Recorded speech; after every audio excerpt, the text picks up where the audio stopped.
নবী আমার ডাক দিয়া কয় উম্মত রে, হো জগতের মানুষ, নবী বলো, শহীদ বলো, সিদ্দিক বলো, মুমিন বলো আর কাফের বলো, কুল্লুহুম যায়িকাতুল মাউত। উম্মত রে, এই মৃত্যুর দুয়ার থেকে নবীরাও রেহাই নাই, সিদ্দিকরাও রেহাই নাই, শহীদরাও রেহাই নাই, মুমিনরাও রেহাই নাই, কাফেররাও রেহাই নাই। এক কথায় শেষ, প্রাণ আছে যেহেতু মৃত্যুর স্বাদ গ্রহণ করতেই হবে, করতেই হবে। বিধান কি কার? জোরে কন, আরো জোরে বলেন কার? আমার ভাইয়েরা, এই জন্য ও যুবক ভাইয়েরা, মুরব্বী বাবাজিরা, ও পথিক, চলমান পথিক, দাঁড়াও, একটু মনোযোগ দিয়ে শোনো। এই চলার পথ আপনার আমার একদিন থেকে যাবে। আপনি আমি যত বড় বীর বাহাদুর হই না কেন, যেখানে নবীরা পর্যন্ত এই সিচুয়েশনে মোকাবেলা করতে হবে, শহীদরা পর্যন্ত এই পরিস্থিতিতে মোকাবেলা করতে হবে। সুহাদাও এবং সিদ্দিক, মুমিন, কাফের সবাইকে তো এখানে মোকাবেলা করতে হবে। আপনি আমি হঠাৎ করে না হয় কিছু পয়সাওয়ালা হয়েছি, কোনো লাভ নাই। আজরাইল গোশ খায়, কথা কন, আজরাইল গোশ খায়। এই জন্য শায়ের বলে, আজরাইল শিবে যাবে, ওরে কোন ইউজার না চলিবে। আজরাইল শিবে যাবে, কোন ইউজার না চলিবে। ঠিক কিনা বলেন? ওরে নাকি যদি না পায় সেদিন, নাকি যদি না পায় সেদিন, বলেন নাকি যদি না পায় সেদিন, জ্বলবে রে অনল, তোদের জ্বলবে রে অনল। কথা বলুন ঠিক কিনা বলেন? এই পৃথিবীর সবই নকল, নয় তরে আসল। প্রাণ আছে বলে আপনি মেম্বার, আপনি চেয়ারম্যান, আপনি এমপি, আপনি মন্ত্রী, আপনি শিল্পপতি, আপনি ম্যাজিস্ট্রেট, আপনি ডক্টর, বাজান রে, এই দেহের মধ্যে প্রাণ আছে বলে বক্তাও, এই দেহের মধ্যে প্রাণ নাই, বক্তার বক্তাগিরি নাই, উকিলের উকালতি নাই, ম্যাজিস্ট্রেটের ম্যাজিস্ট্রেটগিরি নাই, ডক্টরের ডক্টরগিরি নাই, মেম্বারের মেম্বারগিরি নাই। যারা ভোট দিয়া জনগণে মেম্বার বানাইছে, তারাই ফাও দিয়া ফারায়া ফারায়া মেম্বরের মাটিতে খাদাইব। ঠিক কিনা বলেন? এই জন্য বলতে চাই বাবার আমার, ও যুবক ভাইয়েরা, মুরব্বী বাবাজিরা, এই পৃথিবীর যাহাই আছে সবই নকল। এই নকল কেমন এটা বুঝবেন ওই দিন, আপনার ওই দিনটা আসবে, যেই দিন আপনার বিদায়ের দিন আসবে, ওই দিন বুঝবেন। কারণ আপনি যদি বাবার আগে মারা যান, বাবা তার সন্তানকে ওই কাঁধের মধ্যে করে কবরে নিয়ে যাবে, কবরে শোয়াবে, মাটি দিবে। সন্তানের আগে যদি বাবা মারা যায়, বাবা কষ্ট করে যে সন্তানরে কুলে পিঠে করে না খাইয়া নিজে সন্তানরে খাওয়াইয়া মানুষ করলো, আদরের সন্তান, ওই সন্তান বাবার লাশটা কাঁধের মধ্যে করে কবরে নিয়ে যাইব। ছোট্টবেলায় যে ছোট্ট পাগুলা বুকের উপরে রেখে আব্বু বলে, জাদু বলে, সোনা বলে আদর করেছিল, এই পাগুলা দিয়াই নি মায়া নিষ্ঠুরের মতো বাপের বুকের উপরে ফারায়া ফারায়া মাটি দিব। হায় রে, কার জন্য করলাম, কার পিছনে জীবনের সময় ব্যয় করলাম? তাইলে দেখা গেল সন্তান নকল, আপন আপন যারা বলি সবাই আপন নাও, কেউ আপন না। আপনার আমার কবরে ভাই বাবা বন্ধু বান্ধব আপনজন কেউ হয়ে যাবে না, সম্পদ যাবে না, পরিবার পরিজন যাবে না। আপনার আমার কবরে আপন হবে একমাত্র ঈমান আর আমল। কথা বলেন ঠিক কিনা? এবারে বিবেক দিয়ে বিচার করে দেখেন, আমলের পিছনে কয়জনে দৌড়ায়, ঈমান আকীদা দুরুস্ত করার জন্য কয়জনে দৌড়ায়। আমরা সমাজে দৌড়াইতেছি কারে মাইরা কে খাইতে পারি, কারে মাইরা কে বড় হইতে পারি, কার বিরুদ্ধে কে লাগতে পারি, কে কতটুকু বড় হইতে পারি। হালা বিসমিল্লাহির রহমানির রহিম।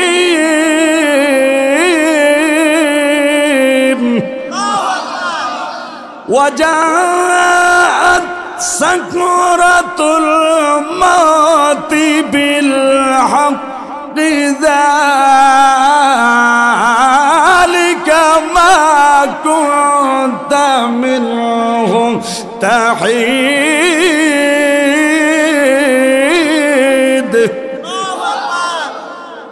আমার কথা না, আল্লাহ। সবাই বলেন কার? আল্লাহর কোরআন তো আমরা সবাই বিশ্বাস করি, করি কি করি না? আমার ভাইয়েরা গভীর মনোযোগ, এই আল্লাহর কোরআনের আয়াত দ্বারা আমি আপনাদেরকে স্মরণ করিয়ে দিতে চাই।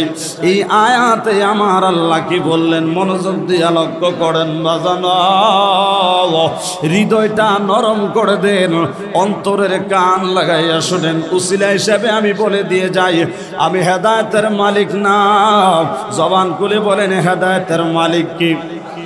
এই জন্য ভাইয়েরা আমার নিয়ত করবেন মনে মনে, আল্লাহ গো যেই কথাগুলি শুনবো ওই কথাগুলি শুধু শোনার মধ্যে সীমাবদ্ধ রাখিও না মালিক, ওই কথাগুলি যেন আমল করতে পারি। যদি আমল করতে পারেন জীবন সার্থক হবে, দুনিয়া আখিরাত উভয় জগতে কল্যাণকামী হতে পারবেন, ঠিক কিনা বলেন? চলুন ভাইয়েরা আমার, তাইলে আল্লাহ কি বুঝাইতে চাইলেন এই আয়াতে কারিমা? আল্লাহ বলেন ওয়াজাআত সাকরাতুল মাউতি বিল হক যালিকা মা কুনতা মিনহু তাহিদ। জবানটা খুলে কি একবার বলা যাবে আল্লাহু আকবার? বন্ধুরা আমার, ভাইয়ের আমার, আমার আল্লাহ ডাক দিয়া কই বান্দা ও জগতের মানুষ, সাকরাতুল মাউতি বিল হক, এই যে মানুষের জীবনে মৃত্যুর বিছানার যে একটা সময় মুহূর্ত আসে, মৃত্যুর বিছানায় যে কষ্ট পাইতে হয়, ছটফট করতে হয়, মৃত্যুর বিছানার মৃত্যুর যন্ত্রণার কষ্টের অনুভূতিটাও এই অনুভব করাটা বিল হক। আমার আল্লাহ বলে এটা বড় সত্য।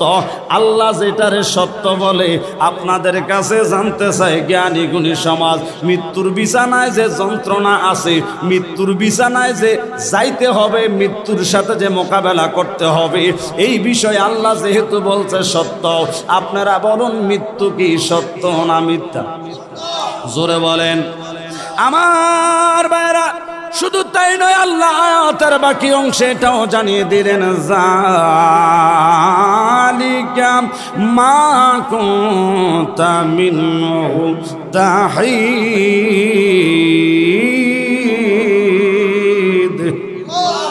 আমার আল্লাহ কই বান্দা, যতই কৌশল অবলম্বন করো না কেন, যতই পন্থা অবলম্বন করো, যতই তাল বাহানা করো না কেন রে বান্দা, এই মৃত্যু নামক যন্ত্রণা থেকে, এই মৃত্যুর বিছানা থেকে, এই কষ্টের অনুভূতিটা অনুভব করা থেকে বাঁচার সুযোগ কাহারও নাই, অনিবার্য। এটা বড় সত্য, এটা সবার জীবনে একদিন ঘটবে, হয় কারো দুদিন আগে, না হয় কারো দুদিন পরে। কথা বলেন ঠিক কিনা? তাহলে আল্লাহর কোরআন থেকে জানলাম, আজকের এই মাহফিলে আমরা যারা আসলাম, ও মিয়াজি বাড়ির মুসলমান, আমাদের পাশেই তো কবরস্থান। আপনার আমার সঙ্গে চলেছে ফিরেছে মিয়াজি বাড়ির অনেক বন্ধু বান্ধব, প্রতিবেশী, আত্মীয় স্বজন, আপনজন, এই পাশেই কবরস্থানে তারা শুয়ে আছে। একদিন তাদের মতো আপনি আমিও শুইতে হবে। কথা বলেন ঠিক কিনা? বাজানরা, ও যুবক ভাইরাও, ও মুরব্বী বাবাজিরাও, আজকের এই মাহফিলে শ্রোতা হয়ে যারা আসলেন, যে যেখানে বসে কথাগুলি শুনছেন, বাবারে আমার কথা নয়, কোরআনের কথা বিশ্বাস করার চেষ্টা করেন, দিলটাকে নরম করে দেন। দুদিন আগেই পরে আপনার আমার জীবনে এমন একটা পরিস্থিতি ঘটে যেতে পারে বাজানরা। এই জন্য আল্লাহর কোরআন থেকে যেহেতু আমরা জানতে পারলাম মৃত্যু নামক যন্ত্রণাটা সত্য, আল্লাহ যেহেতু বলেছে সত্য, আল্লাহর বাণী হিসাবে আমরা মেনে নিলাম, আমরা গ্রহণ করলাম, সত্য বিশ্বাস করে নিলাম, অন্তরে এই ধারণা আমরা পোষণ করলাম, এই এই সত্যের মোকাবেলা একদিন সবাইকে করতে হবে। জালিকা মা কুনতা মিনহু তাহিদ, এই কথা দ্বারা আল্লাহ যেহেতু বুঝাইলেন, কোনো তালবাহানার মাধ্যমে, কোনো কলা কৌশলের মাধ্যমে এই পরিস্থিতি থেকে নিজেকে সেভ করার কোনো সুযোগ নাই। সুতরাং আপনি আমি মিয়াজি বাড়ির হই, পাটরি বাড়ির হই, আর কাজী বাড়ির হই, যেই বাড়িরই হই না কেন, যত পয়সাওয়ালা, যত সম্পদওয়ালা হই না কেন, আপনার আমার সম্পদের দ্বারা, ক্ষমতার দ্বারা, বলের দ্বারা, জোরের দ্বারা মৃত্যু নামক দুয়ার থেকে বাঁচার সুযোগ নাই, সুযোগ নাই, সুযোগ নাই। ডান হাত তোরে কোন ঠিক কিনা? আরো জোরে বলেন ঠিক কিনা? আমার ভাইরা, এই ব্যাপারে আল্লাহর হাবিব সাল্লাল্লাহু আলাইহি ওয়াসাল্লাম মুসলিম শরীফের মধ্যে একখানা হাদিসে ঘোষণা ফরমান, যে হাদিসখানা আমি আপনাদের সামনে তেলাওয়াত করেছিলাম। নবী বলেন, ক্বালান নবী সাল্লাল্লাহু তাআলা আলাইহি ওয়াসাল্লাম, আল আমবিয়াউ ওয়াশ শুহাদাউ ওয়াল মুমিনুনা ওয়াল কুফফার কুল্লুহুম যায়িকাতুল মাউত, রাওয়াহুল মুসলিম। জোরে জোরে কোন আল্লাহু আকবার। নবী আমার ডাক দিয়া কয়,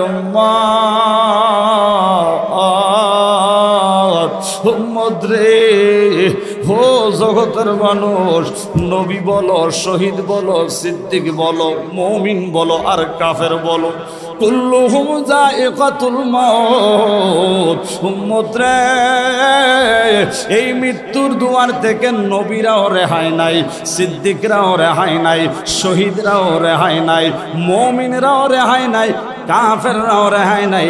এক কথায় শেষ, প্রাণ আছে যেহেতু মৃত্যুর স্বাদ গ্রহণ করতেই হবে, করতেই হবে। বিধান কি কার? জোরে কন, আরো জোরে বলেন কার?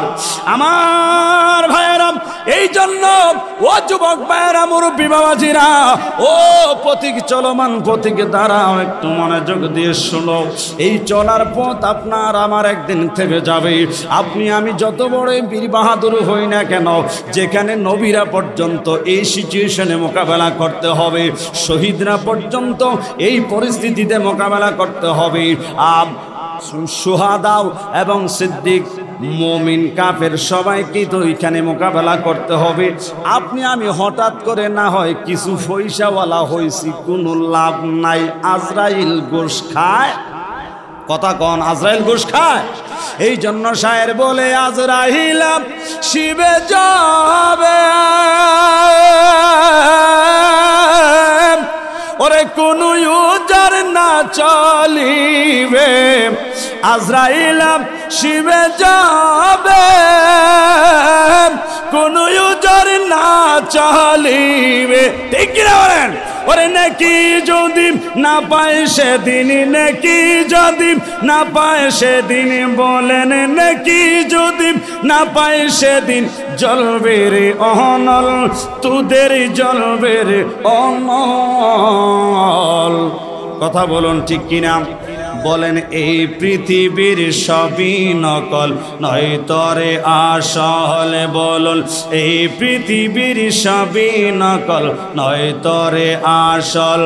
বলেন, দুনিয়ারি মায়ায় পড়ে, দুনিয়ারি, দুনিয়ারি পড়ে, দুনিয়ারি মায়ায় পড়ে, ভুলিস না সকল, তোরা ভুলিস না সকল, হে যুবক ভুলিস না সকল। কারণ এই পৃথিবীর যাহা দেখো সবই তো নকল। কথা বলুন ঠিক কিনা? সবাইকে একটু হাত উঠাইয়া বলতে পারবেন? বলেন, এই পৃথিবীর সবই নকল, নয় তরে আসল। দেহে প্রাণ আছে বলেন আপনি সর্দার সাহেব, প্রাণ আছে বলে আপনি মেম্বার, আপনি চেয়ারম্যান, আপনি এমপি, আপনি মন্ত্রী, আপনি শিল্পপতি, আপনি ম্যাজিস্ট্রেট, আপনি ডক্টর, বাজান রে, এই দেহের মধ্যে প্রাণ আছে বলে বক্তা, এই দেহের মধ্যে প্রাণ নাই, বক্তার বক্তাগিরি নাই, উকিলের উকালতি নাই, ম্যাজিস্ট্রেটের ম্যাজিস্ট্রেটগিরি নাই, ডক্টরের ডক্টরগিরি নাই, মেম্বারের মেম্বারগিরি নাই। যারা ভোট দিয়া জনগণে মেম্বার বানাইছে তারাই ফাও দিয়া ফারায়া ফারায়া মেম্বরের মাটিতে খাদাইব। ঠিক কিনা বলেন? এই জন্য বলতে চাই বাবার আমার, ও যুবক ভাইয়েরা, মুরব্বী বাবাজিরা, এই পৃথিবীর যাহাই আছে সবই নকল।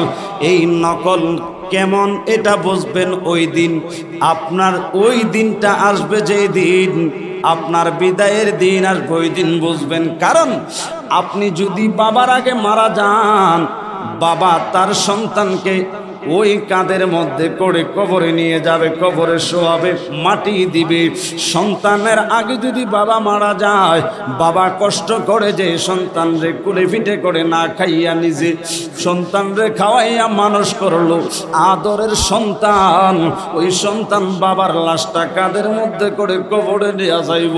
ছোট্টবেলায় যে ছোট্ট পাগুলা বুকের উপরে রেখে আব্বু বলে, জাদু বলে, সোনা বলে আদর করেছিল, এই পাগুলা দিয়াই নি মায়া নিষ্ঠুরের মতো বাপের বুকের উপরে ফারায়া ফারায়া মাটি দিব। হায় রে, কার জন্য করলাম, কার পিছনে জীবনের সময় ব্যয় করলাম। তাইলে দেখা গেল সন্তান নকল, আপন আপন যারা বলি সবাই আপন নাও, কেউ আপন না আপনার আমার কবরে। ভাই বাবা বন্ধু বান্ধব আপনজন কেউ হয়ে যাবে না, সম্পদ যাবে না, পরিবার পরিজন যাবে না, আপনার আমার কবরে আপন হবে একমাত্র ঈমান আর আমল। কথা বলেন ঠিক কিনা? এবারে বিবেক দিয়ে বিচার করে দেখেন, আমলের পিছনে কয়জনে দৌড়ায়, ঈমান আকীদা দুরুস্ত করার জন্য কয়জনে দৌড়ায়। আমরা সমাজে দৌড়াইতেছি কারে মাইরা কে খাইতে পারি, কারে মাইরা কে বড় হইতে পারি, কার বিরুদ্ধে কে লাগতে পারি, কে কতটুকু বড় হইতে পারি। হালাল হারাম চাই না, ডানে বামে চাই না। হায়রে দুনিয়া, অথচ এই দুনিয়া দুনিয়া করে বিশাল অট্টালিকার মালিক হইলেন, কোটি কোটি টাকা ব্যাংকে জমা করলেন। শপথ আল্লাহর বিবেকটার একটু বিচার করে দেখেন, 5 টাকার একটা নোট আপনার সঙ্গে কাফনের কাপড়ে কিন্তু দিবে না। তাইলে দৌড়লেন তো দৌড়লেন, নকলের পিছনে দৌড়লেন। কথা কন? অথচ 5 ওয়াক্ত নামাজের পিছনে আপনি যদি প্রতি ওয়াক্তে 10টা মিনিট করে সময় ব্যয় করেন, আপনার ওই 5 ওয়াক্ত নামাজ আপনার সাথী হয়ে, আপনার বন্ধু হয়ে, আপন হয়ে কবরে যাবে। তাইলে আসলটা বাদ দিয়া আমরা নকলের পিছে দৌড়ি। কথা বলেন ঠিক কিনা বাজান রে? এই জন্য বলবো, আজকের এই মাহফিলে যারা আসছেন, অন্তত পক্ষে নিজের শেষ মাহফিল মনে করে, হয়তো আর কোনোদিন এমন মাহফিলে বসতে পারবেন না, এই কথাটা অন্তরে এনে, এই চিন্তাটা অন্তরের মধ্যে এনে অন্তত পক্ষে কবরের কথাটা স্মরণ করেন। কারণ আমার নবী কয়, উম্মত যারা বেশি বেশি কবরকে স্মরণ করবে, মৃত্যুকে স্মরণ করবে, আল্লাহ তাদের মরণ যন্ত্রণা কমিয়ে দিবে। জোরে বলুন সুবহানাল্লাহ। এবার দেখেন ভাইরা আমার, সম্পদের টেনশনে মানুষ স্টক করে, ছেলে কেমনে মানুষ করব, টাকা পয়সা ঋণগ্রস্ত হয়ে গেছে, ব্যবসা মার খেয়েছে, ব্যবসা ভালো চলে না, বিদেশ গেছে ঋণ কইরা, বিদেশ থেকে মার খেয়েছে, বিভিন্ন ডিপ্রেশনের কারণে, পারিবারিক টেনশন, সামাজিক টেনশন, অর্থনৈতিক টেনশন, বিভিন্ন টেনশনের কারণে অনেক মানুষ স্টক করে মারা যায়। ঘটনা আছে না নাই? কিন্তু কবরে কেমনে থাকবো? আমি কি জান্নাতি হব না জাহান্নামী হব? আমার কবর কি জান্নাতের বাগান হবে না জাহান্নামের গর্ত হবে? এই টেনশন করে আজ পর্যন্ত কেউ স্ট্রোক করছেনি? কথা কন বাজান। এই জন্য বলতে চাই, আপনার আমার কামলে বলা দয়াল নবীজি বলেন, এই কথা কিতাবুর রূহের মধ্যে এসেছে। আপনার আমার কামলে বলা দয়াল নবীজি একদিন মদিনাতুল মুনাওয়ারার জমিনে কোনো এক কবরস্থানের মধ্যে কোনো এক লাশের জানাজার নামাজ আদায় করার জন্য গেলেন। ওই কবরস্থানের পাশে সবাই জানাজা আদায় করার জন্য একত্রিত হলেন, সমবেত হলেন। লাশের জানাজা হলো, কাফন দাফন সব কিছুর কাজ সমাপ্ত হয়ে গেল। কাজ সম্পন্ন করার পর আমার নবী উপস্থিত যে সকল সাহাবায়ে কেরাম আমার নবীর সঙ্গে ছিলেন, আমার নবী সবাইকে সামনে বসিয়ে নবী তাদের দিকে চেহারা মোবারক ফিরিয়ে নবী বসলেন। তাদের উদ্দেশ্যে কিছু নসিহত করতে লাগলেন, কিছু কথা বলতে লাগলেন। কিতাব সাক্ষী দেয় নবীর জবান মোবারক দ্বারা যে কথাগুলি নবীজি বলতেছিলেন, বর্ণনাকারী বলেন এমন মনোযোগ সহকারে উপস্থিত সাহাবায়ে কেরাম শুনতেছিলেন যে আকাশ দিয়ে উড়ে যাওয়া একটা পাখি যাওয়ার পথে হঠাৎ করে যদি মাথার মধ্যে বসে যদি সে মলত্যাগ করে, মানে পায়খানাও করে দেয়, তারা কেউ টের পাইতো না, খবর পাইতো না। এত মনোযোগ আকর্ষণ করে তারা রাসূল পাকের কথাগুলি শুনতেছেন। তো কথাগুলি কি বিষয়ের উপরে বললেন? আমার নবী কথাগুলি বলতেছিলেন নেককার এবং বদকার, ভালো মানুষ এবং খারাপ মানুষ, আমলি ইমানদার এবং বেআমলি বেঈমান লোকের মৃত্যুর সম্পর্কের দৃষ্টান্ত নিয়ে নবীজি আলোচনা করতেছিলেন। আল্লাহু আকবার বলেন। আমার ভাইয়েরা, এখান থেকেও আমাদের অনেক কিছু শিকার আছে। কারণ কেউ না জানুক, নিজেরটা নিজে জানি আমি কতটুকু ভালো, আমি কতটুকু আমল করেছি, আমি কতটুকু ভালো। বিবেক সবচাইতে বড় আদালত, কথা কন ঠিক কিনা? এই নিজের বিচার নিজেই যদি করতে পারেন তাইলে সমাধান সোজা, কথা কন ঠিক কিনা? বুঝলে সোজা, না বুঝলে বোঝা, ঠিক নি?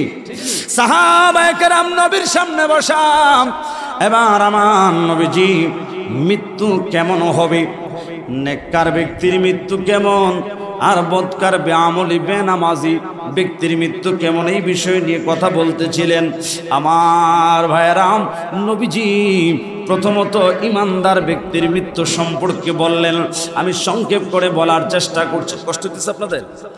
ইমানদার যারা হবে, সৎ লোক যারা হবে, তাকওয়াবান পরহেজগার আল্লাহ ওয়ালা যারা হবে, আল্লাহর পথের প্রতীক যারা হবে, আমলে সালেহ যারা করবে, হালাল হারাম বেঁচে যারা জীবন যাপন করে, তাকওয়া যারা অর্জন করেছে, আল্লাহকে যারা ভয় করার মতো করে ভয় করেছে, ওই সমস্ত ব্যক্তিদের মৃত্যুটা কেমন হবে? আমার নবী বলে, উম্মত রে, একটা ভরা কলসি থেকে, একটা বড় পাত্র থেকে ছোট পাত্রের মধ্যে যখন পানি ঢালা হয়, ওই পানিটা যেইভাবে নির্দ্বিধায় নির্বিঘ্নে নির্ভেজাল ভাবে ক্লিয়ার ভাবে পড়তে থাকে, কোনো বাধা নাই, কোনো সমস্যা হয় না, একেবারে স্মুথ ভাবে পানিটা পড়ে। ইমানদার আমলি ব্যক্তির দেহ থেকে রুহটা ওইভাবে স্মুথ ভাবে বের হয়ে যাবে। ইমানদার ব্যক্তি খবর পাবে না। জোরে বলুন সুবহানাল্লাহ।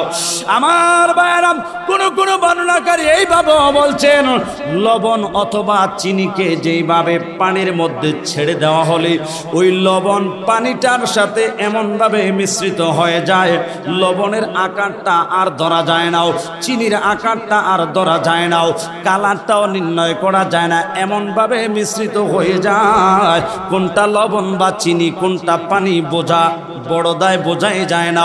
আমার ভাইয়েরা, নবী বলেন ঠিক অনুরূপভাবে ইমানদার ব্যক্তির আত্মাটা এইভাবে দেহ থেকে বের হয়ে আজরাইল যখন বের করে নিয়ে যাবে, আল্লাহর কুদরতের হাতের মধ্যে দিবে, এমন ভাবে মিশ্রিত হয়ে যাবে বুঝাই যাবে না, এমন ভাবে রূহটা বের হবে, বান্দা খবর পাবে না। জোরে কোন সুবহানাল্লাহ। আমার ভাইরা, একটা নবজাতক শিশু বাচ্চা তার মায়ের স্তনের মধ্যে যখন দুধ পান করে, দুধ পান করতে করতে একটা পর্যায়ে ঘুমিয়ে যায়, মারা কি করেন দেখবেন, আস্তে করে আলাদা করে বিছানার মধ্যে শোয়াইয়া বুকের উপরে বা গায়ের উপরে একটা বাড়ি কিছু একটা বালিশ অথবা একটা কাপড় দিয়া আস্তে আস্তে করে একটু মাথায় হাত বুলাইয়া নিরাল চুপি চুপি মায় বাড়ির যাইয়া যত সংসারের দোয়াবালির কাজ আছে, কোড়া বাসা, ঝাড়ু দেওয়া, উড়ান বাড়ি কুড়ানো, সব কাম সারে, ঠিক কিনা কন? ঘরের মধ্যে যাইয়া দেখবেন বাবুটা একটু পর পর মনে হয় যেন দুধ পান করতেছে, ঠোঁটগুলো একটু পর পর চুষতেছে। ওই বাচ্চাটা মনে করে আমি এখনো দুধ খাইতেছি, ফাঁকি দিয়া মায় যাইয়া কাজ করতেছে। বাচ্চাটা বুঝতেই পারে নাই সে কি ঘুমিয়ে গেছে না দুধ পান করতেছে, মা কি তার কাছে আছে না নাই, যেমন বুঝতে পারে নাই। আমার নবী বলে, উম্মত তাকওয়া যদি অর্জন করতে পারো, আমলে সালেহ যদি করতে পারো, সত্যের উপর যদি চলতে পারো, ঈমান আকীদা দুরুস্ত যদি করতে পারো, ওই সমস্ত ব্যক্তির মৃত্যুটা এমন ভাবে হবে, ছোট্ট শিশু বাচ্চাটা যেমন ভাবে বুঝতে পারে নাই সে কি দুধ খাইতেছে নাকি সজাগ না ঘুম না মার কাছে আছে না মার থেকে দূরে আছে, যেমন বুঝতে পারে নাই ওই বান্দাটাও বুঝতে পারবে না সে কি জীবিত না মৃত। মুহূর্তের মধ্যে তার রূহটা বের হয়ে চলে যাবে। আমার বাইরে নবীজি বলেন, ইমানদার ব্যক্তির মৃত্যুর সময় যখন একেবারে নিকটবর্তী হয়ে যায়, আল্লাহর পক্ষ থেকে একটা ফেরেশতা ওই ব্যক্তির সামনে জান্নাতের সুন্দর সাজানো গোছানো জান্নাতের দৃশ্যটা সিনিয়রিটা তার সামনে নিয়ে তুলে ধরেন। সুবহানাল্লাহ। ইমানদার ব্যক্তির জান্নাতের সিনিয়রটা যখন তার সামনে নিয়ে যখন তুলে ধরা হয়, ইমানদার ব্যক্তিটা ওই জান্নাতের সৌন্দর্যের দিকে এমনভাবে ধ্যানরত হয়ে, এমনভাবে আকর্ষিত হয়ে, এমনভাবে মনোযোগ দিয়ে তাকিয়ে থাকে গো, ওই মুহূর্তে অন্য কোনো দিকে আর খেয়াল থাকে না।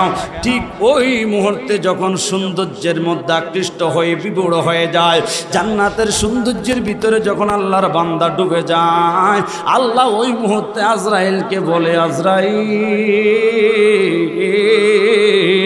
ও আজরাইল, এই আত্মাটা আমি আল্লাহর প্রিয় আত্মা, এই আত্মাটা আমি আল্লাহর সন্তুষ্ট চিত্তে ছিল, এই আত্মাটা আমি আল্লাহর পথে ছিল, এই আত্মাটারে কষ্ট দিও না, সুন্দর চেহারা ধারণ করে কষ্ট যেন না হয় এমন ভাবে রূহটা তুমি বের করে নাও। কিতাব সাক্ষী দেয় জান্নাত থেকে সুগন্ধিযুক্ত রেশমি সুতার নরম তুলার মতো একটি তৈলা নেওয়া হয়। আজরাইল ওই টয়লেট আনি, ওই টয়লেটার মধ্য দিয়ে আস্তে করে নরমভাবে হালকাভাবে ওই রূহটাকে ধরে বের করে নেয়। বান্দা ওই দিকে সৌন্দর্যের দিকে আকৃষ্ট হয়ে আছে, এই দিকে কি হয়েছে বান্দা টের পায় নাই, খবর পায় নাই। ফাদখুলি ফি ইবাদি ওয়াদখুলি জান্নাতি, ওই জান্নাতের দিকে তাকে ডাকতে থাকে। এই আল্লাহর প্রতি সন্তচিত্ত আত্মা, আল্লাহর প্রতি ধাবিত আত্মা, আয় আয় জান্নাতের দিকে আয়। জান্নাতটা সামনের দিকে ধরে বলা হবে, আসো আসো জান্নাতের দিকে আসো, আসো আসো জান্নাতের দিকে আসো। ফেরেশতারা ওয়েলকাম, স্বাগতম জানাইয়া ওই নেককার আল্লাহওয়ালা ইমানদার ব্যক্তির রূহটা বের করে নিয়ে যাবে। ওই বান্দা খবর পাবে না। এমন মওত আমরা সবাই চাই কি চাই না? এই সবাই বলেন চাই কি চাই না? কারা কারা এমন মৃত্যু চাই? ডান হাত তুলে দেখান। আল্লাহ তুমি কবুল করো, যেরকম আমি। তাইলে বাবারা আমার, এমন সুন্দর মৃত্যু যদি পেতে চান, একটা রাস্তা আছে, ওই রাস্তাটা আমি দেখাবো। ওই পথে যদি যান, উসিলা হিসেবে বলে দিয়ে যায়, হেদায়েতের মালিক আল্লাহ, আল্লাহ চাহে তো হয়তো আপনাকে দয়া করতেই পারে। আপনি আমি যদি চেষ্টা করি, বলেন দয়া যিনি করবেন তিনি কে? আরো জোরে আমার ভাইয়ারা, গভীর মনোযোগ অন্তরের কান লাগান। এই জন্য আমি দুইটা আয়াত তেলাওয়াত করেছিলাম। এখানে ইমানদারের মৃত্যুর কথা বলেছিলাম। এই পয়েন্টটা এখানে মনে রাখবেন। আমি এই ইমানদার এই এমন সুন্দর মওত পাওয়ার জন্য কি করণীয়, এটা বলেই আমি বদকারদের মৃত্যু কেমন ওই পয়েন্টে আসবো। দ্বারা মনে রাখবেন, কারণ ধারাবাহিক কথা বলাটা আমার স্বভাব, অসুবিধা হয়, কষ্ট হইতেছে। এই জন্য যে আয়াত দ্বিতীয় নম্বরে তেলাওয়াত করেছিলাম, ওই আয়াত থেকে এখন কিছু মেসেজ আমি আপনাদেরকে দিব। ওই মেসেজ যদি আপনি গ্রহণ করতে পারেন গো, আপনার জীবনে এমন মৃত্যু ঘটে যাবে, এমন নিয়ামত পেয়ে যাবেন যদি মানতে পারেন। আল্লাহ, ও আল্লাহ গো, এই হাজীগঞ্জ উপজেলার অন্তর্গত এই মিয়াজি বাড়ির আজকের এই মাহফিলের মধ্যে যারা উপস্থিত হয়েছে, যারা বাড়িতে বসে শুনতেছে, পর্দার আড়ালের মা বোনেরা সহ, আমি সহ আমাদের সবাইকে আল্লাহ তুমি আমল করার তৌফিক দিও। জবানটা খুলে আল্লাহর কাছে একবার বলেন আমিন, আরো জোরে বলেন আমিন। শুনুন ভাইরা আমার, তার আল্লাহ কি বলেন? বিসমিল্লাহির রহমানির রহিম।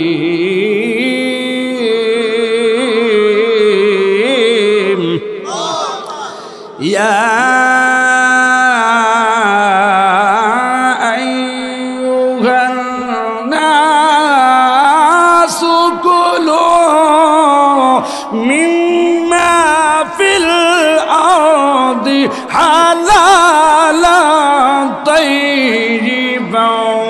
ওয়ালা তাত্তাবিউ খুতুওয়াতিশ শাইতানি ইল্লাহু লাকুম আদুউম মুবিন।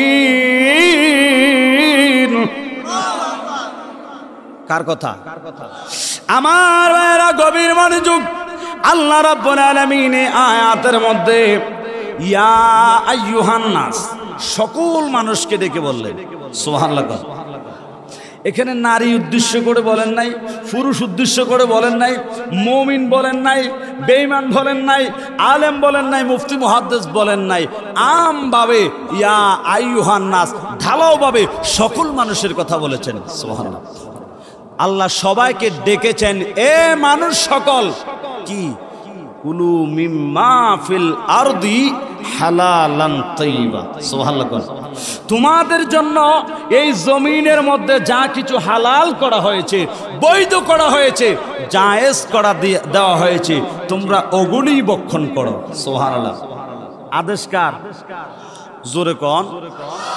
আল্লাহ বলে, হে জগতের মানুষ, তোমাদের জন্য পৃথিবীর মধ্যে, জমিনের মধ্যে যা কিছু হারাম করছে, এটা মনে করেন দানা জাতীয় খাবার হোক, ফানি জাতীয় খাবার হোক, যেটাই হোক, যা আমরা গ্রহণ করি, সকল গ্রহণীয় বস্তুগুলাকে আমার আল্লাহ ডিভাইডেড করেছেন, একটা বৈধ, একটা অবৈধ, একটা জায়েজ, একটা না জায়েজ। আল্লাহ বলেন, তোমাদের জন্য এই জমিনে যা হালাল করেছি, যা বৈধ করেছি, পবিত্র করেছি, তোমরা ওগুলা গ্রহণ করো। আদেশ কার? আল্লাহ। আল্লাহ কেন করব? কারণ ওয়ালা তাত্তাবিউ খুতুওয়াতিশ শাইতান। জেনে রাখো, জেনে রাখো ও জগতের মানুষ, হালাল তো গ্রহণ করবা এবং শয়তানের পথকে তোমরা কখনোই অনুসরণ করিও না। সতর্ক কে করছে? কারণ আল্লাহর তো দয়ার শেষ নাই, আল্লাহ তো দয়াবান, আল্লাহ রহিম রহমান। আল্লাহ তো চায় না আমার বান্দা এমন কোন কর্ম করুক যেই কর্ম করে বান্দা জাহান্নামী হয়ে যাবে, বান্দারে শাস্তি দিব। আমার ফরান ফড়ি, আমার কুদরতি দিলে কষ্ট লাগে। আমি চাই না আমার বান্দারে আঘাত দিতে, জাহান্নামের আগুনে পুড়তে। তাই আল্লাহ ওই কৌশল শিখাইয়া দিলেন, ওয়ালা তাত্তাবিউ খুতুওয়াতিশ শাইতান। আল্লাহ কয়, বান্দা খবরদার, খবরদার, শয়তানের পথে চলিও না, শয়তানের পথকে অনুসরণ করিও না। আল্লাহ গো, আল্লাহ কেন? ইন্নাহু লাকুম আদুউম মুবিন। আমার আল্লাহ ডাক দিয়া কয়, বান্দা কেন শয়তানের পথে চলতে নিষেধ করছি জানোনি? কারণ শয়তান তোমাদের ভালো চায় না, শয়তান হলো তোমাদের শত্রু। ও কোরআনের আয়াতের মধ্যে এমন এসেছে, ইন্নাশ শাইতানা লাকুম আদুউম মুবিন। নিশ্চয় জেনে রাখো, শয়তান তোমাদের বন্ধু নয়, বন্ধু নয়। শয়তান তোমাদের প্রকাশ্য দুশমন, প্রকাশ্য শত্রু। জানায়া দিছে কে? জোরে কোন। আল্লাহ এই কারণে জানায়া দিলেন, কারণ সহজভাবে বুঝে নিবেন। একজন শত্রু কখনো শত্রুর ভালোটা চায়? চায়? একজন শত্রু কখনো শত্রুর ভালো চায় না। শত্রু দেখা গেছে অনেক সময় মিথ্যা তহমত দিয়েও মানুষের ক্ষতি করার চেষ্টা করে। আছে না নাই? এই জন্য ভাইয়েরা আমার, শয়তান আপনার আমার শত্রু। আল্লাহ জানায়া দিলেন, আল্লাহ শয়তানের পথে চলার ব্যাপারেও সতর্ক করে দিলেন, যাইও না। জমিনের মধ্যে হালাল হারাম আল্লাহ দিয়ে দিলেন, হালাল হারাম চিনার জন্য বিবেক দিয়ে দিলেন। আল্লাহ কয়ে, বান্দারে যা হারাম করেছি তা বর্জন করবা, যেগুলা হালাল তোমরা ওগুলাই গ্রহণ করবা। এবার বিবেক দিয়ে বিচার করেন, সমাজে আমরা হালাল হারাম বেচে চলছি কয়জন? কথা কন।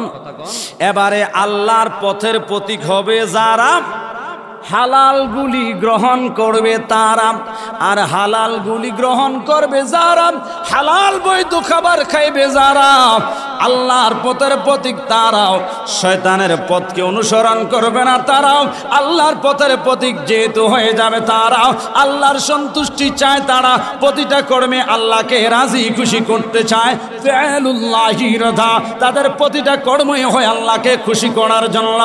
আমার আল্লাহ ওই সমস্ত ব্যক্তিদেরকে ওই নিয়ামত দান করবেন, ওই মৃত্যুর সময় তাদেরকে কষ্ট দিবে না, তাদেরকে যন্ত্রণা দিবে না, কারণ আল্লাহর প্রিয় ব্যক্তি কষ্ট পাবে, আল্লাহর প্রিয় বান্দা কষ্ট পাবে, এটা আমার আল্লাহ চায় না। এই জন্য আল্লাহ বলে, আজরাইল বান্দা যেন কষ্ট না পায়, আমার প্রিয় বান্দার আত্মাটা অতি সুকৌশলে তুমি গ্রহণ করো। তাহলে আপনাকে আমাকে এই নিয়ামত পাইতে হলে সর্বপ্রথম হালাল খাইতে হবে। আর নবীজি বলেন, আপনি নামাজ, রোজা, হজ, যাকাত, দান, খয়রাত ইত্যাদি যতই আমলই করি, সকল আমলগুলি আল্লাহর কাছে গ্রহণযোগ্যতা পাওয়ার জন্য, কবুল হওয়ার জন্য প্রথম শর্তই হলো হালাল খাইতে হবে। কি খাইতে হবে? আপনি হারাম খাইলেন, নামাজও পড়লেন, হারাম খাইলেন, প্রতি বছর হজ করলেন, হারাম খাইলেন, যাকাতও দিলেন, হারাম খাইলেন, আপনি কুরবানও দিলেন, কোনো লাভ হবে? নবী বলেন, লা ইয়াদখুলুল জান্নাহ। নবী এই শব্দটা 3 বার হাদিসের ইবারতে ব্যবহার করেছেন। যেই ব্যক্তির শরীরে একটি ফোঁটা রক্ত কোনো হারাম বস্তু, হারাম দানা খাদ্য থেকে অর্জিত হবে, ওই ব্যক্তির জন্য আল্লাহর জান্নাত হারাম, হারাম, হারাম। চিন্তা করেন আপনি আমি কোথায়? জান্নাতে যেতে হলে জান্নাতের কর্ম আপনাকে আমাকে করতে হবে, ঠিক কিনা বলেন? আমার বাইরে কষ্ট হইতেছে, গভীর মনোযোগ, অন্তরের কান লাগান বাজানো। শয়তান কেন আপনার আমার শত্রু? কারণ শয়তান আপনার আমার ভালো চায় না। এই কারণে শয়তান একটা সময় ছিল হিরু। কি ছিল? বড় হিরু ছিল, মুআল্লিমুল মালায়েকা, ফেরেশতাদের লিডার ছিল। বেয়াদবির কারণে হিরুর থেকে আল্লাহ লাত্তি দিয়ে জিরু বানাই দিয়েছে। কথা কন ঠিক কিনা? শয়তানে কয়, আল্লাহ আমার এই ইবাদত গুলি, এত ইবাদত করলাম, এত সেজদা দিলাম, এত তাসবিহ পড়লাম, তোমার ক্ষুদ্র মায়া লাগলো না? ওই যে আদম সেজদার কথা, এটা ভিন্ন আলোচনা, ওদিকে যাচ্ছি না। এক কথায় শেষ, আল্লাহর হুকুম পালন না করার কারণে পণ্ডিতি করছে, অতি চালাকের গলায় দড়ি, কিয়ামত পর্যন্ত আল্লাহ লানতের বোরকা ফড়াইয়া শয়তান বানাইয়া দুনিয়াতে ছড়াই দিছে। তো মনের মধ্যে একটা ক্ষোভ আছে না? শয়তান আছে না নাই? কয়, আল্লাহ এই বেজ্জতি আমারে করলা, ফিসা দিয়ে ভিক্ষা দিলাম, আরে আল্লাহ আমার লাগে কি একটু মায়া লাগে না? এত ইবাদত বন্দেগী করলাম, সকল বেলায় যেহেতু আমি ধ্বংস হয়ে গেলাম, আমি বরবাদ, আমার তো আর কোনো উপায় নাই। আল্লাহ তোমার কাছে আমি ছোট্ট একটি ফরিয়াদ করতে চাই, যদি মায়া লাগে আমার ফরিয়াদটা একটু শুনবেন নি? কই কি? কয়, আল্লাহ আমি এত বছর ইবাদত করলাম, এত কিছু করলাম, সব কিছু একটা ভুলের কারণে সব কিছু বরবাদ হয়ে গেল। আল্লাহ গো, তারপরেও আমি তোমার কাছে একটা জিনিস চাই, আমারে ওই জিনিসটা দান করবানি। কই কি? কয়, আল্লাহ তুমি আমারে হায়াত দিবা কিয়ামত পর্যন্ত। কি পর্যন্ত? দুনিয়া যতদিন ধ্বংস না হয়, আমি যেন অতদিন বাচ্চা থাকি। কয় আচ্ছা ঠিক আছে, যা দিলাম। এবার শয়তান হাসে, কয় কিরে হাসস কেন? কয় হায়াত পাইছি কিয়ামত পর্যন্ত, এই জন্য। কয় আচ্ছা ঘটনা কারণ আছে, জিনিস চাই ওইটা দিয়ে এলোনের পরে কইতাছি। আল্লাহ যদিও জানে, জগৎরে জানানোর জন্য, সতর্ক হওয়ার জন্য, ঠিক কিনা বলেন? আর একটা কি? শয়তান কয়, আল্লাহ আমার এমন একটা ক্ষমতা তুমি দান করো, আমি যেন অদৃশ্য হয়ে থাকতে পারি, আমাকে যেন কেউ কখনো চোখ দিয়ে দেখতে না পারে, আমি যেন তোমার বান্দার রোগে রোগে, শিরায় শিরায়, রক্তের সাথে অদৃশ্য হয়ে মিশে যেতে পারি। এই শক্তিটা তুমি আমারে দান করো। কয় কেন? আগে কোরবানি কয়ের পরে কইতাছি। আচ্ছা যা করলাম। এবারে কয় কি কারণ? এবারে মালাউন শয়তান কয়, আল্লাহ এবার হবে খেলা। কয় কি খেলা? কয় আল্লাহ যেই আদমের সেজদা না করার কারণে হিরু তাইকায় আমারে ফিসা দিয়ে ভিটটা জিরু বানাইলা, আল্লাহ এই আদম জাতের আমি শান্তিতে থাকতে দিতাম না। কয় কেন? কয় তোমার বান্দারা আমল করবে, ইবাদত করবে, বন্দেগী করবে, আমি তারে ওয়াসওয়াসা দিব, ফাওয়াসওয়াসা লাহুমুশ শাইতান, আমি তার তারে ওয়াসওয়াসা দিব, আমি তারে ধোঁকা দিব, আমি তারে কুমন্ত্রণা দিব, আমি তার ভিতর থেকে এমন একটি অনুভূতি, এমন একটি ফিলিংস আমি তাকে জাগ্রত করে দেব, অটোমেটিকলি তার দিমাগ, তার বিবেক খারাপের দিকে নিমজ্জিত হবে, জেনার দিকে চলে যাবে, হারামের দিকে চলে যাবে। আমি যে তার কাছে থাইকে এই কৌশল অবলম্বন করব, আমারে দেখবে না, আমি রক্তের সাথে মিশে যাব, অদৃশ্য হয়ে থাকবো। আল্লাহ আল্লাহ গো, এইভাবে আমি তোমার বান্দারে শান্তিতে থাকতে দেব না, কষ্ট দিব। কিয়ামত পর্যন্ত যত বান্দাই এই আদমজাত যা আছে সবাইরে আমি এইভাবে বিরক্ত করব, ডিস্টার্ব করব। আল্লাহ কয় তুই অসুবিধা নাই, তুই যা করবি কর, আমি আল্লাহ রহমান, তুই আমার বান্দারে ধোঁকা দিবি।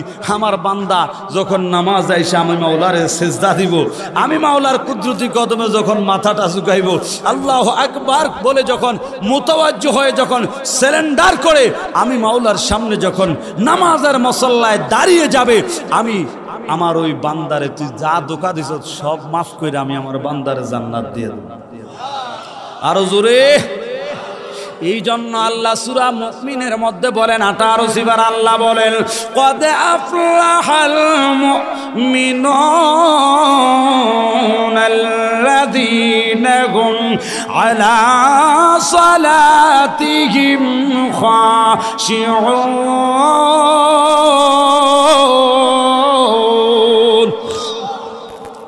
কোরআন শুনলে খারাপ লাগে? গান শুনলে মনে ভালো লাগবে? হ্যাঁ, কোরআন শুনলে ভালো লাগে কি লাগে না? আল্লাহ কি বলে? কদ আফলাহাল মুমিনুন, তারাই সফল কাম, ওরা চ্যাম্পিয়ন, ওরা সাকসেসফুল, ওরা সফলতা অর্জন করেছে। ওরা কারা? আল্লাহ বলে ওরা সফল মুমিন হয়েছে। আল্লাহ ওরা কারা? আল্লাযীনাহুম আলা সালাতিহিম খাশিউন, যারা আদবের সাথে, নমনীয়তার সাথে, ভদ্রতার সাথে সালাতের মধ্যে দণ্ডায়মান হয় তারা। তাহলে এখন দেখেন মুসলমান আছে ঠিকই, কিন্তু নামাজি নাই। আমার কথা কয় না? মুসলমান আছে ঠিকই, কিন্তু মসজিদে মুসল্লি কম। কথা কন ঠিক কিনা? ড্রাইভার ভালো, কিন্তু চাকরি পায় না। কথা কন ঠিক কিনা? এই চাচা এতক্ষণ একটা যুক্তির কথা কইছে, চা দোয়ানো বই আড্ডা দেয়, মাশাআল্লাহ। তাইলে চা দোয়ানে বইয়া যারা আড্ডা দেয় তাদেরকেও আল্লাহর কোরআন থেকে একটা মেসেজ দেওয়া দরকার আছে না নাই? আমার কথা কয় না? চা দোকানদার যিনি আছেন তিনি সহ এই মেসেজ শুনতে হবে। কারণ চা শুধু কিনুন নেয় যে কোনি খাইব তা না, বেচুন নেয় আরো ডাবল খাইব। কথা কন না কেন? এরে ব্যাকুল, তুই নামাজের টাইম চা বেচা তুই 5 মিনিটের লাই বন্ধ রাখলি না, তুই চা বেচা চালু রাখছ দেখি তো তারা ওই মুহূর্তে নামাজের টাইমে চা খাইতে গেছে। তুই যদি চা বেচতাম না, খাইলে খাও, না খাইলে অন্যদিকে যাও, তাহলে আমরা উত্তর ভাড়ার কুদ্দুসে এনে বহনের সুযোগ আছিল? কথা কয় না? এবারে বুড়ো হয়ে গেছে, চুলদারি ভাইকে সাদ হয়ে গেছে, মুয়াজ্জিন এই আজানটা মাত্র শুরু করছে, কইরে কুদ্দুস কইরে একটা চা দে, দুধ চিনি কমাইয়া, ডায়াবেটিস তো জ্বালাইতেছে, চাটাও টানতেছে, এক হাতে চা এক হাতে বিড়ি। এই মুয়াজ্জিন আজান দিতেছে, নাম কিন্তু কুদ্দুস, আব্দুল কুদ্দুস। কথা কন না কেন? আবার দোয়ানে বইবে দেখবেন অনেক সময় লম্বা লম্বা ওয়াজও করবো। আমরার মিয়াজিবাড়ি মসজিদের মুয়াজ্জিনে টাইম মতো কোনোদিন ফজর আজানটা দিতে দেখলাম না। কথা ফাঁক না কথা কয়? আসেনি আসেনি? হ্যাঁ বুইরা ফাও 1.5টা কবরে গেছো, অনফুন্ডা মিশাচ্ছে না। কথা কন না কেন? মুয়াজ্জিনে তো কুদ্দুর লেট হইলেও ফজরের আজান দিয়ে নামাজটা পড়ে, তুই তো মসজিদে যাস না। কথা কন না কেন? কেমনে জানি নিজে শৈল আত্মন গু, আরেকজন শৈল দু আছে না? এর জন্য আগে নিজের বিচার করেন, আমি কি, আমি কতটুকু করলাম। আপনি অহেতুক পরে সমালোচনা করে তার পাপের বোঝাটা ঘাড়ে নিবেন কেন? কবরে তো এগুলার হিসাব হবে, হবে কি হবে না? আমার ভাইয়েরা, তাহলে দোকানে বসে আজানের টাইমে যারা সময় নষ্ট করেন, মনোযোগ সহকারে আল্লাহর একটা ঘোষণা শুনেন, আল্লাহর একটি মেসেজ শুনেন। আল্লাহ কি বলে? আল্লাহ বলেন ইন্নাস সালাতা কানাত আলাল মুমিনিনা কিতাবাম মাওকুতা। আল্লাহ বলেন নিশ্চয় আমার আল্লাহ নির্দিষ্ট ওয়াক্তে নির্দিষ্টভাবে নির্ধারণ করে দিয়েছেন আলাল মুমিন, মুমিনদের উপরে সালাত আমার আল্লাহ নির্দিষ্ট সময়ে সময়ে নির্দিষ্ট ওয়াক্তে মুমিনের উপরে সালাত নির্ধারণ করে দিয়েছেন। এই জন্য আপনি যদি প্রকৃত মুমিন হন, আপনি যদি প্রকৃত ইমানদার হন, ও মুরব্বী বাবা মনে কষ্ট নেবেন না, আমি আপনার শত্রু নয়, আমি হয়তো আপনার সন্তানের মতো। বাজানরা, আপনার আমল আপনার সঙ্গে যাবে, আমার আমল আমার সঙ্গে যাবে। তবে ধর্মীয় সভা এই মজলিসের আলোকে এই মেসেজ দিতে চাই, কারণ এই মেসেজের মাধ্যমে জাতিকে সংশোধন করতে হবে। মাহফিলের মাধ্যমে যদি সমাজে হেদায়েত না আসে, মাহফিলের মাধ্যমে যদি বেনামাজি নামাজি না হয়, বেআমলি যদি আমলি না হয়, পয়সা খরচ করে এই মাহফিল করার চাইতে না করাই ভালো। কথা বলেন ঠিক কিনা? এই মুহূর্তে এই ঈদুল ফিতরের আজকে দ্বিতীয় দিন চলছে। এই মুহূর্তে সবাই বিভিন্নভাবে আনন্দ উল্লাস করতেছে, দুনিয়ার রং তামাশায় মেতে উঠেছে, বিভিন্ন জায়গায় ট্যুরে যায়, ঘুরতে যায়, ভ্রমণে যায়। আপনারা এই মিয়াজি বাড়ির মানুষ এটা করেন নাই, একটা জান্নাতের বাগান সাজাইলেন, আল্লাহ রসুলের কোরআন, আল্লাহ রসুলের হাদিসের বাণী শুনছেন, ধর্মীয় কথাগুলি শুনছেন। এই থেকে, এই সভা থেকে আপনার আমার প্রত্যেকের জীবনে আমলিয়তের এবং ইমানিয়তের কথাগুলি অর্জন করে জীবন পরিবর্তন করা দরকার আছে না নাই? করতে যদি পারেন তাইলে কষ্ট করে এই ঈদে আনন্দ উল্লাস না করে আত্মীয় স্বজনের বাড়িতে বেড়াইতে না যায় যে মাহফিল করলেন, এই মাহফিলটা সার্থক হবে। কথা কন ঠিক কিনা? তাইলে যদি প্রকৃত মুমিন যদি হন, প্রকৃত মুমিন হলে আজান শুনলে চায়ের দোকানে চা খাইতে বসতে পারে না। মুমিন যারা তারা জেনে গিয়েছেন মুমিনদের উপরে নির্দিষ্ট সময় আমার আল্লাহ সালাত নির্ধারণ করে দিয়েছেন। মসজিদের মাইক থেকে যখন আওয়াজ আসে হাইয়া আলাস সালাহ, সালাতের জন্য আসো, এই ডাকটা যখন মসজিদ থেকে শুনবে, কোনো মুমিন চা দোকানে যাইতে পারে না। কারণ মুমিন ব্যক্তি যারা আল্লাহর কোরআন মানে, তারা আল্লাহরে ভয় করে, তারা জান্নাতে যাইতে চায়, তারাও ওই আরামদায়ক মৃত্যু চায়, তারাও এই সমস্ত ব্যক্তিরা চা খানা বন্ধ করে দিয়ে আল্লাহর ডাকে সাড়া দিবে, মসজিদে যাবে আল্লাহর হুকুম পালন করার জন্য। জবানটা করে বলেন ঠিক কিনা? এই সমস্ত স্বভাবের আছে যারা, আল্লাহ যেন তাদেরকে হেদায়েত দান করে দেয়। জোরে জোরে কোন আমিন। জবান খুলে একটু আল্লাহরে ডাক দিয়া বলেন আল্লাহ, ও গো আল্লাহ, ক্ষমা করে দাও, মাফ করে দাও। বলেন ক্ষমা করে দাও, করে দাও আল্লাহ, ও গো আল্লাহ, ক্ষমা করে। বলেন আপনার আমার সকল অপরাধ সমূহ ক্ষমা করে দেওয়ার যিনি মালিক তিনি কে? জোরে বলেন। বিশ্বাস করেন আল্লাহর এত দয়া, আল্লাহর দয়ার কোন সীমা নাই, অপরিসীম দয়া।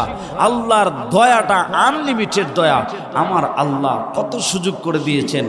আপনি আমি চাইলে এই মাহফিলে হয়তো একটা সিদ্ধান্ত নিয়ে নিতে পারি, হাই রে জীবনে তো এমন অনেক ভুল আমি করেছি, জীবনে তো অনেক হারাম আমি খেয়ে ফেলেছি, জীবনে তো অনেক গুনাহ আমি করে ফেলেছি, হায় হায় আমার করণীয় কি? আপনি নার্ভাস হবেন না, আল্লাহই তো আপনাকে সতর্ক করেছে, আল্লাহ তো আপনাকে খুশির সংবাদ দিয়েছে। লা তাকনাতু মির রাহমাতিল্লাহ, ও বান্দা নৈরাশ হইস না আমার রহমত থেকে, মুখ ফিরিয়ে নিস না বান্দা, আমি আল্লাহ তো আছি, আমি আল্লাহ রহমান। তো কি করা দরকার? ইয়া আইয়ুহাল্লাযিনা আমানু তুবু ইলাল্লাহ তাওবাতান নাসুহা।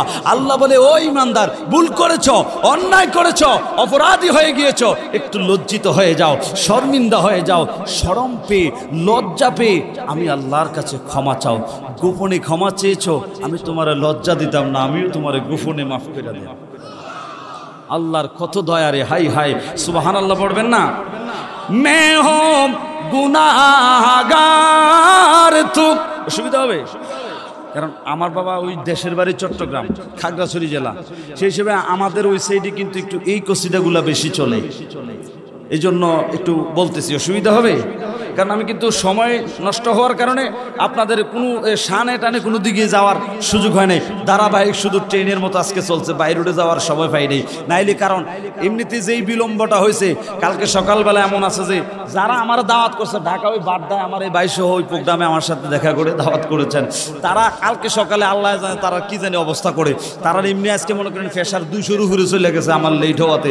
তো আমি অনুরোধ করব বাবা, বিপদ আপদ রাস্তাঘাট যানজট সুবিধা মিলেই তো মানুষ, এই বিষয়টা নিয়ে আপনারা কেউ কি মনে কষ্ট রাখছেন? আমি ডরে আপনারা এই রাগ যাতে আপনারা না করেন, মনের মধ্যে যাতে জিদরা যাতে তারার উপরে না থাকে, এই ডরে শুধু ডাইরেক্ট দৌড়ছি পাত্রে কোন ইচ্ছা সুবহানাল্লাহ কর না। তো এখন কুদ্দুর একটু সাইতিসের কি একটা শান অল্প কুদ্দুর কয়াম, অসুবিধা হইব, সমস্যা হইব? মেরে মালিক मेरे मौला मैं हो गुनाहगार तो रब्बी गफूर है,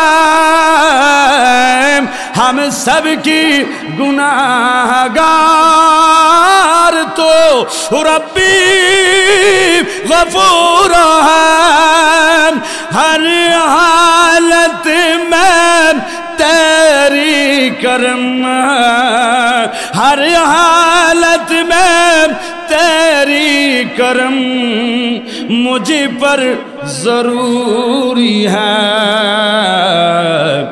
या रहमान या रहीम या सत्तार या गफ्फार, बोलो या रहमान या रहीम या रहमान या मिया सत्तार या गफ्फार, तुम हो पालन हाल मेरा, कर दो बेरा पार, या रहमान या रहीम या सत्तार या गफ्फार। জবান করে জোরে কন্যা আল্লাহু আকবার। অনেকে হয়তো বুঝেন না, এই জন্য মজা লাগে না, একটু বুঝেন। কবি বলছে মে হো গুনাহগার তু রব্বি গফুর হে, আয় আল্লাহ আমি গুনাহগার, আমি অপরাধী, আমি আসামি, তুমি তো দয়াবান, তুমি মেহেরবান, তুমি গফফার। সুবহানাল্লাহ। हर हालत में तेरी करम मुझ पर जरूरी है। सुबहानाल्लाह। हर हालत आय अल्लाह सर्व अवस्थाय, सुखे दुखे विपदे आपदे भालो मंदे सब अवस्थाय तेरी करम, तुम्हार दया तुम्हार करम तुम्हार नेगा मुझ पर जरूरी है, आमार ऊपर खूबी प्रयोजन, खूबी दरकार, खूबी गुरुत्वपूर्ण, कारण তোমার দয়া ব্যতীত একটি সেকেন্ড বাঁচার সুযোগ আমারও নাই, কাহারও নাই। কথা কন ঠিক না বলেন? এই জন্য আমরা আল্লাহর সন্তুষ্টির জন্য করব, জীবনের প্রতিটা কর্মই থাকতে হবে আল্লাহকে খুশি করার।